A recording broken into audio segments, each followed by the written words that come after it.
This is Andrew from FX Medicine. We thank you so much for your support over the last 2 years. We'd really love to remain clinically relevant to your practice. So if you know of an expert in some area, please let us know. You can contact us on fxmedicine.com.au, Facebook or Twitter.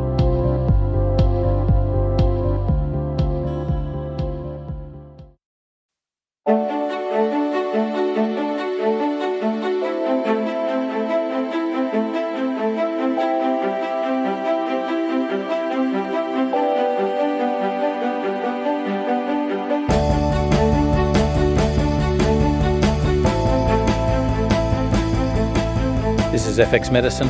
I'm Andrew Whitfield Cook. Joining us on the line from the US is Dr Nicola Rinaldi, who has a PhD in biology from MIT. Since experiencing hypothalamic amenorrhea herself, Dr Rinaldi has been on a mission to spread awareness of the condition and how to recover. She published her book, No Period, Now What?, which was updated in March of 2019 to be more health at every size aligned. In addition, Dr Rinaldi performed the largest survey to date of women who likewise experienced amenorrhea. Welcome to FX Medicine, Dr Rinaldi. How are you? I'm doing very well, thank you. Thank you so much for having me. It is our pleasure, and I've got to say, wow. So you've got a PhD in biology from MIT. Let's delve into that a little bit. We're talking general biology? So it's actually in what's called computational biology, which is a combination of biology, statistics, and computer programming. So I chose that field because I wanted something that would let me work part-time or work from home because I knew that I wanted a family at some point. Yeah. And I actually loved every aspect of it, learning the statistics and the programming as well as the biology. And I think all three aspects have really helped me in my career since then. Well, I've got to say, the computational part would see you in good stead to look through the mess of some studies and to tease out the wheat from the chaff, as they say. Yes, exactly. And that's been very helpful as I've done, not only the research for the book, but I also really enjoy kind of myth busting and doing that since then. So being able to read and really understand the statistics in the science that's coming out is incredibly helpful for that. Okay, let's delve into hypothalamic amenorrhea. We've discussed this on FX Medicine. We like to get various viewpoints so that people can make their own decisions for treatment. Hypothalamic amenorrhea, how's it diagnosed and what's its etiology? So it's kind of all in the name. So hypothalamic amenorrhea is amenorrhea or a missing period. Typically, it means 3 months or more is kind of the standard that's used. And it's of hypothalamic origin. So the hypothalamus is a major control center in your brain.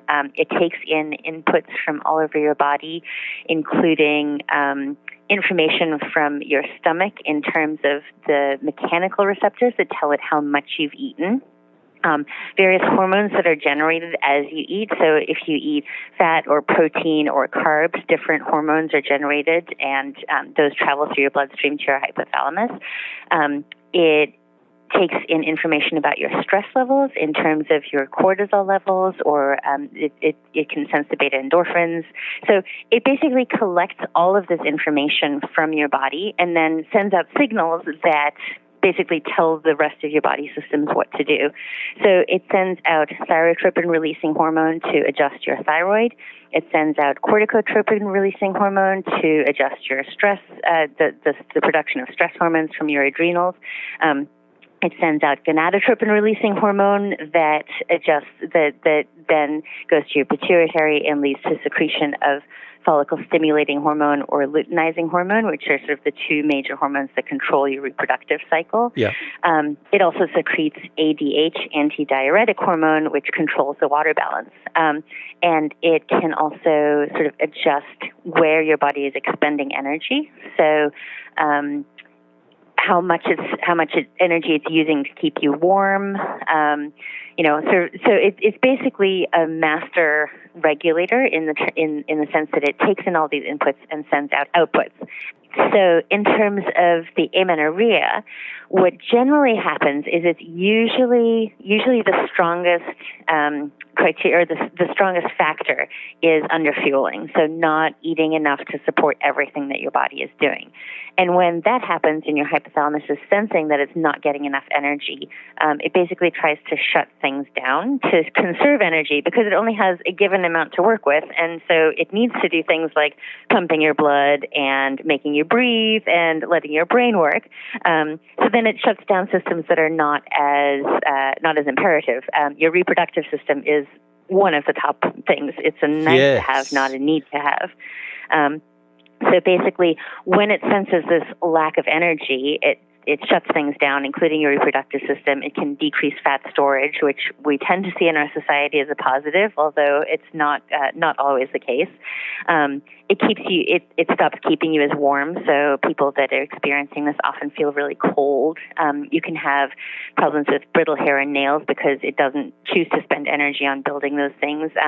One of the major impacts can be issues with bone density because, again, there's not enough energy, and there are hormones. The hormones in the reproductive cycle actually play a role in bone density as well. So it's kind of even a double whammy there.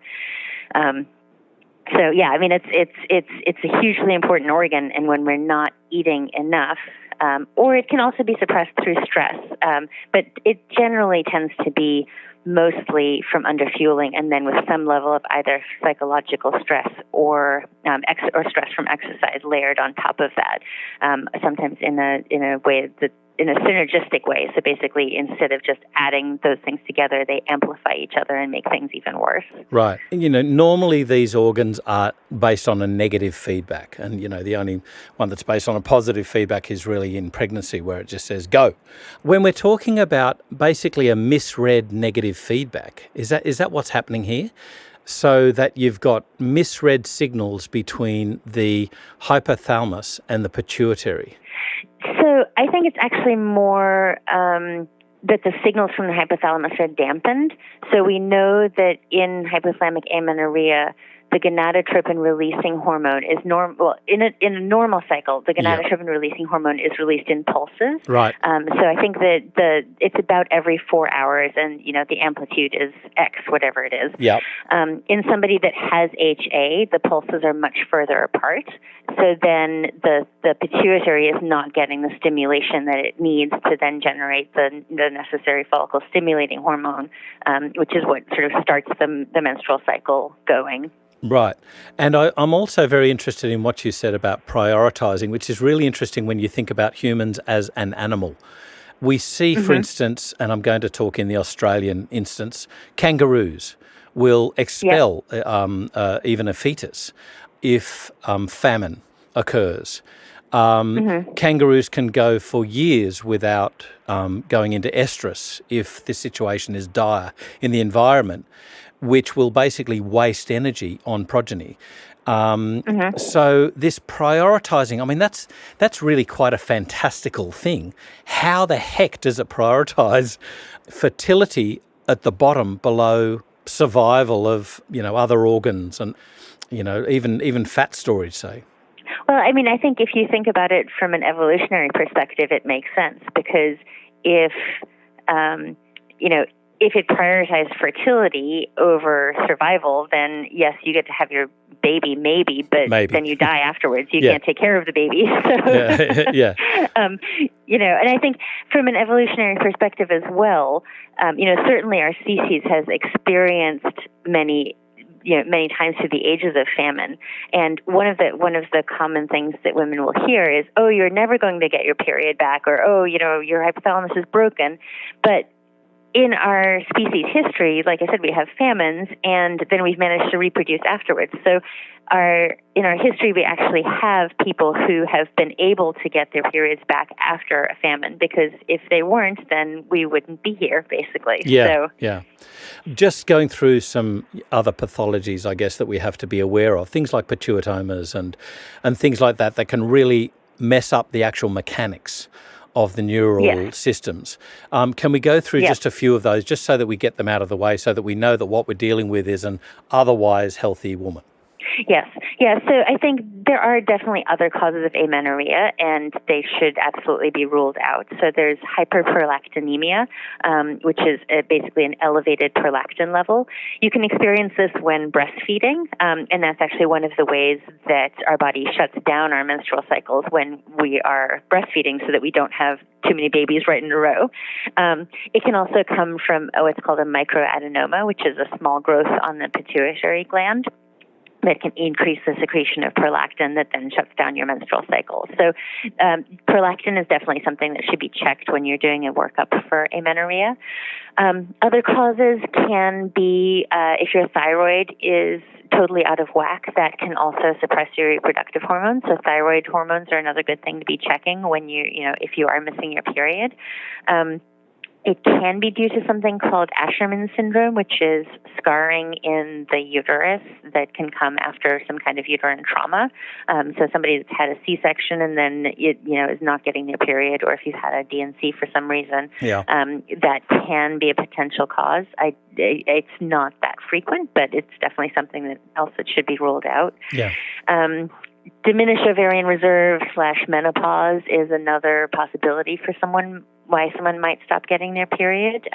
That can be ruled out by checking the reproductive hormones. And hypothalamic amenorrhea you can get a stab at it by looking at the reproductive hormones. Specifically, the luteinizing hormone tends to be quite low, Right. but that's not always the case. So there's no sort of gold standard for diagnosis. Right. Okay. The other condition, the two other conditions that are quite common are polycystic ovarian syndrome, or also known as PCOS, and congenital adrenal hyperplasia, or non-classic congenital adrenal hyperplasia. So those sort of manifest with high levels of androgens, or 17-hydroxyprogesterone in the case of the adrenal hyperplasia. So those are all sort of things that you can look at via blood work and can be, ruled in or ruled out. PCOS is an interesting one because it overlaps quite a lot in terms of diagnosis with HA. Hypothalamic amenorrhea is, I like to abbreviate as HA because it gets a little bit easier to say. So technically, the diagnostic criteria for PCOS are threefold. One is amenorrhea or oligomenorrhea, which is cycles that are longer than 90 days, I think, or maybe 35 days. Sorry, I'm getting a little mixed up here. That's okay. And then polycystic ovaries. So when you do an ultrasound, you'll see lots of follicles on the ultrasound. It's really important when you're trying to distinguish between the two to get the diagnostic criteria correct. The sort of most up-to-date research suggests that to diagnose PCOS, somebody should have 25 or more follicles on one ovary. You can't just look at it and say, oh, that's a lot of follicles, because women with HA actually also tend to have multicystic ovaries. Yeah. So that's something that's you can't really use as a way to distinguish between the two conditions. And the levels of androgens in PCOS?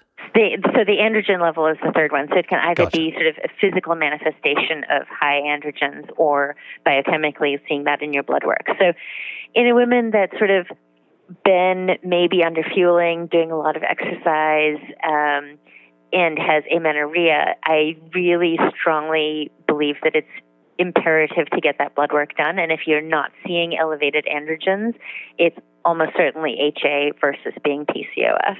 Right. You mentioned earlier fat storage, and I'm wondering if hypothalamic amenorrhea might have a different preponderance for where the fat is stored. The thighs versus the abdomen, that sort of thing. Do we see that? I mean, we're certainly aware of, for instance, PCOS, and you get, the classic picture is the central adiposity, the apple-shaped thing. That's not always the case, though. So I haven't seen anything to suggest sort of a distribution of fat stores in somebody that has HA. Great. What I do know is that I was actually really surprised when I did the survey for my book, because I asked the question about, have you ever lost weight in the past? And 82% of the survey respondents said they lost at least 10 pounds, which is just around 5 kilograms. Yeah. And I found that really surprising, because many of these women were in small bodies to begin with. And, having that level of weight loss was way more than I expected. But I think that kind of speaks to the ongoing energy deficit, because obviously being in an energy deficit can cause weight loss. And then if you're just maintaining that lost weight for a long period of time, you've probably been underfueling that whole time. Right. So that seems to be a very common association. Okay. And so let's go into recommendations for recovery. It seems like we're jumping ahead here, but I'm going to sort of do a jump back and forth. So Sure. with regards to recommendations, underfueling seems a bit simplistic to just say, overfuel, because there's so many points along the way. You mentioned digestion. We've spoken about stress and how the sympathetic nervous system is activated. So how do you approach that from a holistic perspective? So I think it really does have to start with proper nutrition. So I do have a certain number of calories that I recommend in my book. I don't know how you feel about talking about calorie levels. So my general recommendation for recovery is eating about 2,500 calories a day. It can vary a little bit. Somebody who's quite short can eat a little bit less. Somebody who's tall can eat a little bit more. But that's based on a study done by Anne Laux and her colleagues, where they looked at the energy level based on a body's fat-free mass in order to be what they called energy replete. And that turned out to be 45 calories per kilogram of lean body mass. So for a woman who is sort of about 5'6", which is about 166 centimeters or thereabouts, that works out to be approximately 2,500 calories if she's active. I mean, it gets really complicated. There's kind of a lot that goes into the equation, and yeah. I do talk about it in detail in my book. But sort of the general take-home message is it's about 2,500 calories.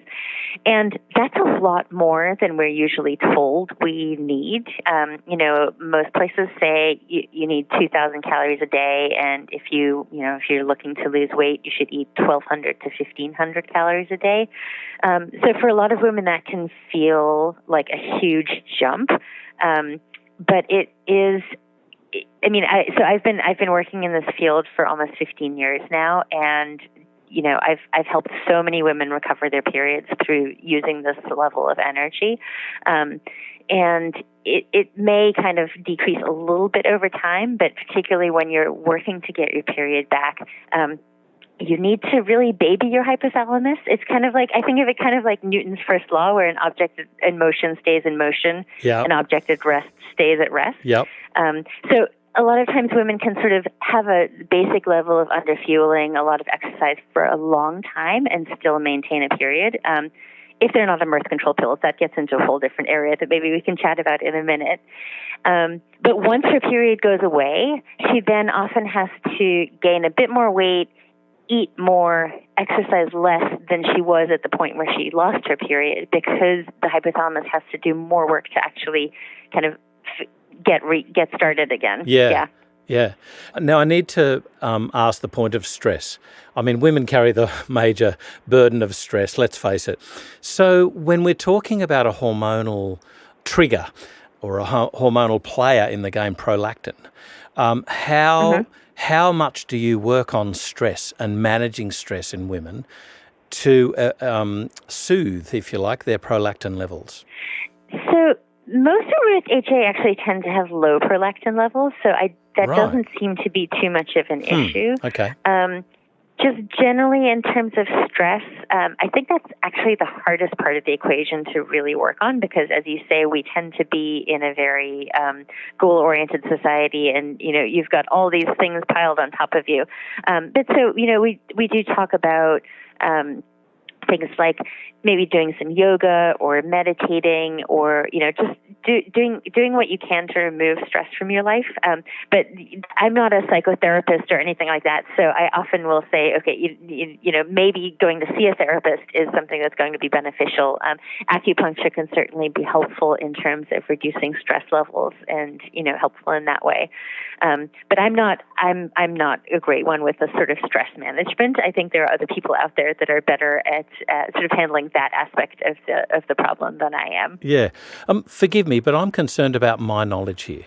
Mm-hmm. So I thought that stressors had a great effect on promoting prolactin, but these ladies have lower prolactin. Is that because of a misread? Is that because their hypothalamus is just not kicking in?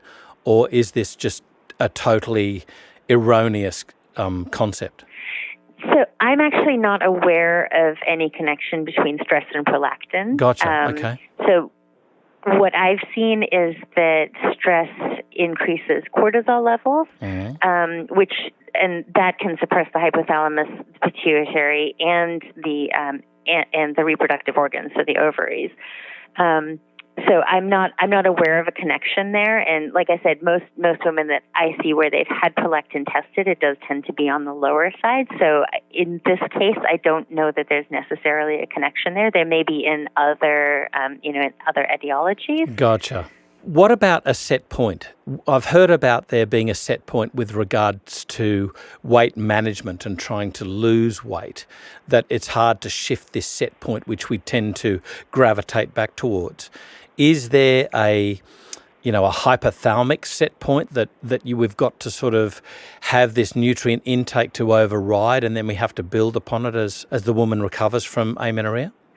So I do think that there is something to the set point, set range theory. I think there's been a lot of discussion about it. There was actually a really good review that I read when I was working on the book that sort of looked at 4 different theories of, there's the sort of set point versus, well, that doesn't necessarily make sense because, body sizes have changed quite a bit over ages. So, having a genetic set point is maybe not necessarily the case. Maybe it's a set range, and maybe we can do things to adjust that range.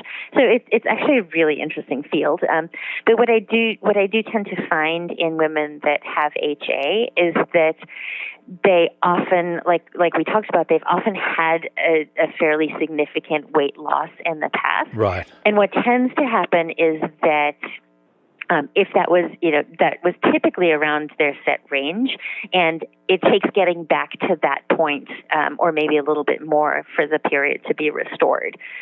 Obviously, there's so many nuances in this. I mean, there are women that have been far above their set range and then, come down and maybe come down too far. And so, it's a very individual, it's very individual, as is so much of this area. But just as a general rule, women kind of have to get back to the weight that they were at sort of when they were just eating freely and not super obsessive about exercise, because that tends to happen, it can be high school or college or maybe post-college. For me, it was the end of graduate school, and I was exercising a lot and decided I needed to change my body size. I decided I wanted to lose some weight, so I cut my calories significantly. And then the next month I went off the pill to try and get pregnant, and I didn't get a period. So, I think it's sort of that trying to manipulate our body to sort of match what society thinks that can really actually get us into a lot of trouble. Now, you were talking about having children, and we need to ask the question about birth control pills. Do they help with recovery? Mm-hmm. So birth control pills, they can be helpful for a woman who does not want to conceive children. It's certainly a viable option for that. One of the problems with it is that it masks a missing period. So you get a bleed from being on birth control pills every month if you're doing the, 3 weeks on, 1 week off kind of thing. Yep.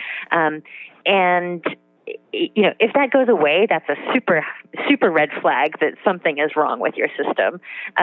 But other than that, you can be completely unaware that there's something wrong because you get this bleed every month and, you think everything's fine. It's not an ovulatory bleed, so it's not actually a period. It's just a pill-induced bleed. Yeah. So that's one of the issues with it. I've also seen some doctors prescribe the pill to women who have HA saying, oh, it'll fix everything. And it's like, no, it doesn't actually fix anything. Again, it's just an artificial bleed. Yeah. And it does nothing whatsoever to alter the underlying hormonal system to then make you get a period when you stop taking them. You will get that last pill bleed, but it does nothing to fix your hypothalamus. So it's really not at all useful in this situation, and it's definitely not good to just give somebody pills because their period is missing. I think it's really important to work on the underlying issues rather than just saying, here, take the pill and come back to me when you want to get pregnant, because that can cause it can actually be difficult for somebody to get pregnant who has HA because your body needs energy to fuel a pregnancy. So you can have trouble with, your lining doesn't get thick enough. It takes you a long time to ovulate, if you ovulate at all. It can even cause issues with in vitro fertilization. So right. I think it's really, really important for somebody that's experiencing HA to actually address the underlying issue of underfueling and or stress and or exercise-induced stress. Gotcha. Okay, so let's move on to exercise-induced stress because this is a big issue. Mm-hmm. Are the recovery requirements different for the elite athlete or the professional athlete compared to the weekend warrior? What's happening here? So that's a really interesting question. So for somebody who's a recreational athlete, what my recommendation is basically cut out the high-intensity exercise because that induces changes in your cortisol. It increases cortisol levels quite significantly. And that in and of itself can be enough to continue suppressing your hypothalamus. So I've seen a number of women who've started eating more, eating theoretically enough to get their periods back, and they just don't while they're continuing the high-intensity exercise. They cut out the high-intensity exercise and then get their period back within a couple weeks or, a couple months. I mean, the time frame varies from person to person, but it really does seem like the high-intensity exercise and the cortisol-induced changes based on that can keep your hypothalamus suppressed. Gotcha. So I've seen other practitioners say, well, it's different for elite athletes. But, I've worked with a few elite athletes, and they've also found that they've had to follow the same recommendations of basically cutting out the high-intensity exercise.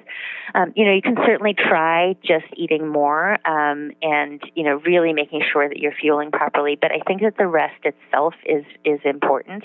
And I don't know of physiological differences between a recreational athlete versus an elite athlete that would mean you would actually need fewer calories or you would, respond differently to stress. So I think that would actually be an area that would be very interesting to research. I do often point to a study that was done in Sweden a few years ago where they looked at elite athletes, and these women were all eating about 3,500 calories a day and doing 1,000 calories a day worth of exercise. Some of them had their periods and some of them didn't. And so the researchers were interested in further understanding, well, what's the difference between the two groups? It seemed like on the surface, it seems that they're all this, their energy balance is the same. So what's going on?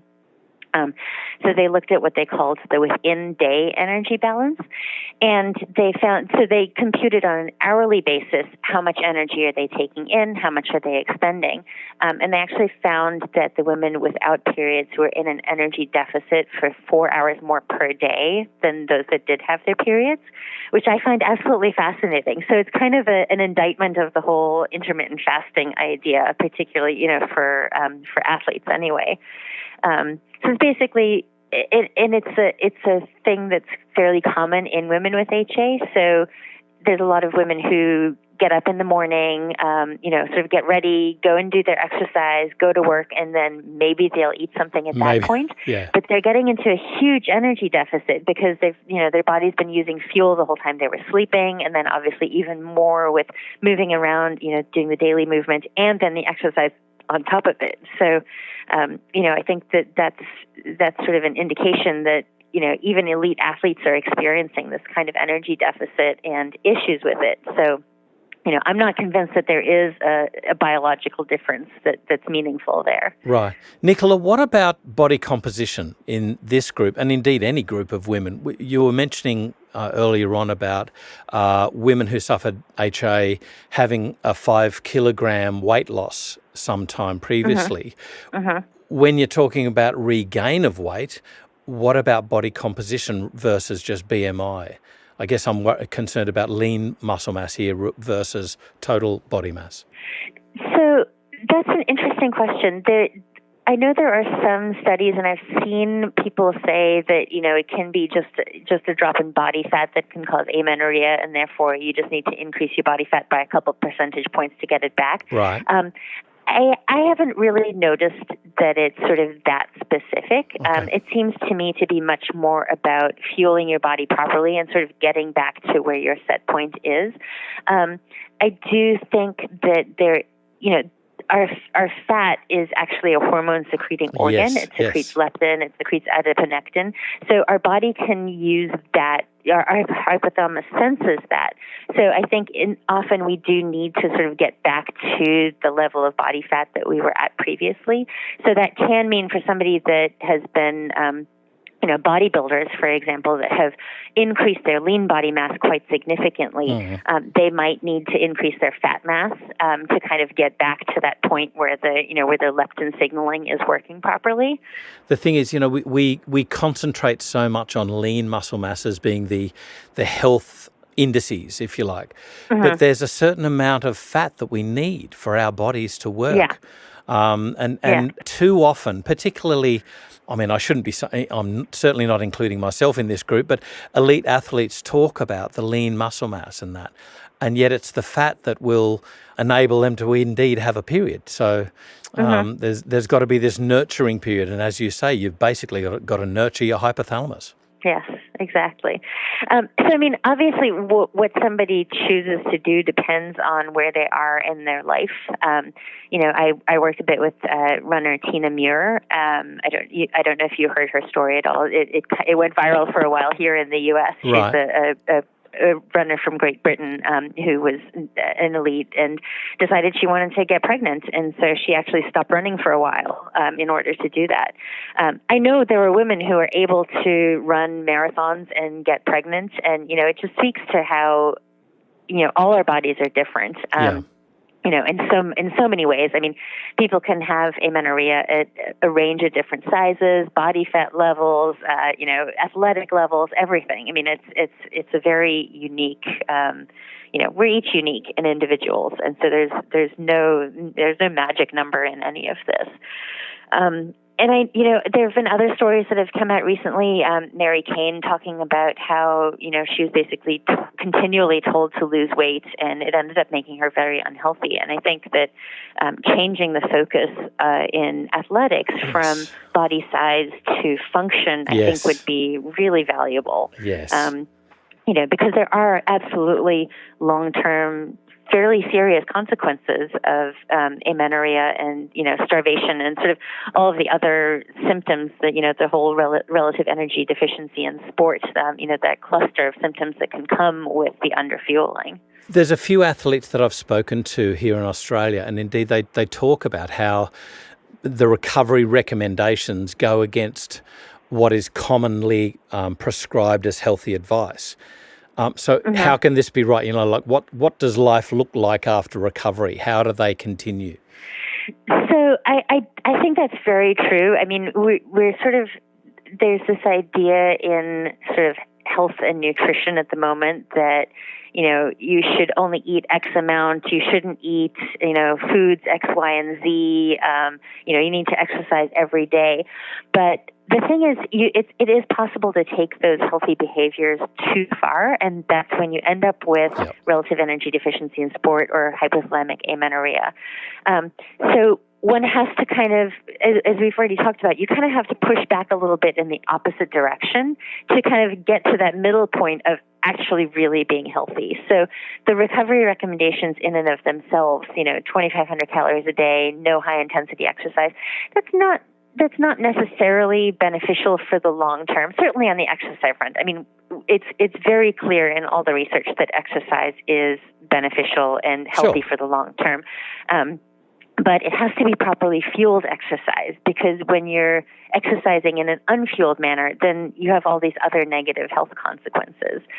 So I think life after recovery is actually kind of amazing, because I think one of the things that people tend to learn through the recovery process is that you don't actually have to control your eating as much as we are all told that we need to. And, you can take a day or two off exercise and your body is not going to suddenly fall apart. The world's not going to end. So it ends up being a place where, once you've recovered, you just kind of live your life and you exercise as you want to. And, if you don't feel like exercising or you're sick, you don't exercise, and you eat freely, you eat what you want to. Body sizes tend to be stable when we're really listening to our hunger and fullness cues, so sort of following the intuitive eating model. So it actually ends up being, for many people, it ends up being a much more enjoyable place to be than the time when they felt like they had to micro-control every morsel that was going into their mouth and exercise for hours a day, every day. Can I drill down a little bit into the types of foods that we need to be nourishing our bodies with? You spoke about intuitive eating, and very often in a lot of the population, that intuitive eating has gone out of the window because of marketing. So they're eating the fast foods and the high caloric, poor nutrient dense foods. So how do you change that picture in your patients? And indeed, what sorts of foods, when we're talking about proteins, fats and carbs, what types of foods should we be favouring versus what types of foods avoiding? So for recovery, it's actually interesting because the calorie-dense foods tend to be the best ones for recovery, because you can get a good caloric punch in a small volume.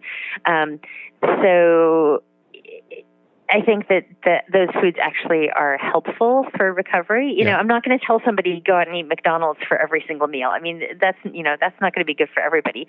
But for anybody, sorry. But eating a slice of pizza or having some ice cream or a cookie, that's a lot of calories in a small volume, and that's much easier to do than sort of eating, the quote unquote healthy food, a big salad. You have to eat a lot of salad to make up one cookie. So I think we tend to, again, HA is kind of about having taken healthy behaviors too far. So there tends to be, almost an aspect of orthorexia to it in a lot of cases, or, anorexia, that kind of thing. And so it's kind of pulling back from that and realizing that, yes, you can eat some of these foods and it's actually going to be fine. I mean, I think you're going to be unhealthy if you're eating cookies all day, every day, but equally you're going to be unhealthy if you're eating broccoli all day, every day. So, I think a nice balance between whole foods, fruits, vegetables, and, a treat every now and again. It's not, I think we've come to a very black and white place in our society where it's like either you eat healthy or you eat unhealthy. It's like there can be a balance, and I think that's kind of what's missing in a lot of the discussion about nutrition. I love the saying, everything in moderation, especially moderation. When you're talking about these women that are, they seem to be highly driven, they seem to be highly controlled. Do you find in your research that there are, and this may be digging a little bit deep, but dare I say the word personality types, the A-type personality, are they more at risk of HA? So that is not my research, but there are studies that have been done that have found that to be the case, that women that have HA tend to be sort of more of the type A, controlling, perfectionist. That's definitely something that people have found in other studies, not my work. So how do you tell a woman like that to calm down? You show her lots of evidence of how this works, because I think that's one of the things that people tell me they really like about my book is that I have the data to support the claims that I'm making. So the survey that I did of 300 women, I asked them all sorts of questions. I mean, this is a substantial survey. So I asked about how long did it take to recover, what kinds of things did you do during your recovery, I continue to have that data set to go back to. So I think supporting my claims with hard evidence is one thing. And also, the book includes lots of stories of other women who have gone through this. So seeing that positive example of, somebody just like me was able to do this and, come out with their period.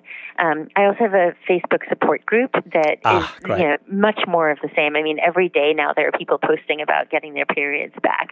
And so I think having that example of, somebody else who's doing exactly the same things and feeling the same things, and then is able to make these changes and get their periods back. I think that's, that's a big part of why the type A women are able to do this, because they have the evidence in front of them. Okay, so where to now with your research? It's got to continue. I mean, this is important stuff, and HA is rife and growing throughout the community. So I've got a couple things in the works. I'm working with a dietitian in Australia, actually, Fiona Sutherland. We're working on a course for dietitians, actually, to help them understand HA and then coach their patients. Because I think sort of spreading awareness both in the community of dietitians and hopefully at some point in the medical field would be really beneficial.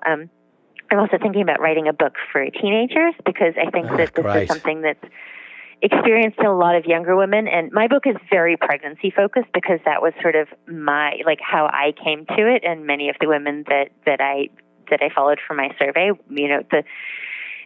often it doesn't even kind of impinge on your consciousness that this is a problem until you want to get pregnant, because then obviously you need to be ovulating and getting your period, because otherwise you can't get pregnant. So I think working on a book for teens is definitely something that I'm planning to do in the next year or two as well. Gotcha. And for further information, where practitioners can get good information, where they can learn, you're obviously working on a course for dietitians. Seems to be, by a couple of your comments, that doctors need to have a course as well. Yeah. Where's good information where we can glean?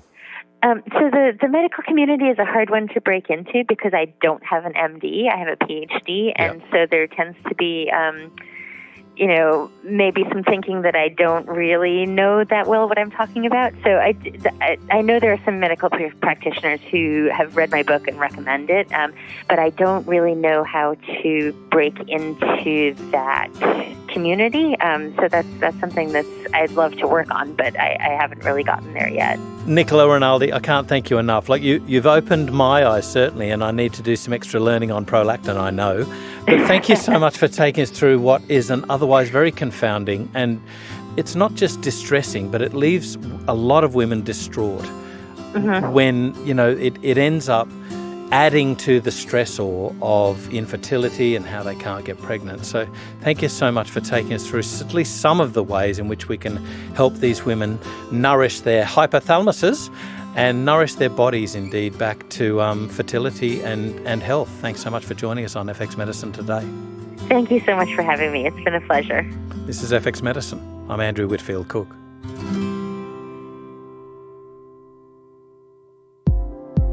If you've enjoyed what you've heard today on FX Medicine, please engage with us and let us know what further topics you'd like us to cover. You can get in contact with us through our website, fxmedicine.com.au, or look for FX Medicine in your favourite social media platform. You can also rate and review us on iTunes, and we'd really like to thank those who have already rated us. It's through your continued support that enables us to bring you current, complex and relevant topics to enhance your practice of natural medicine.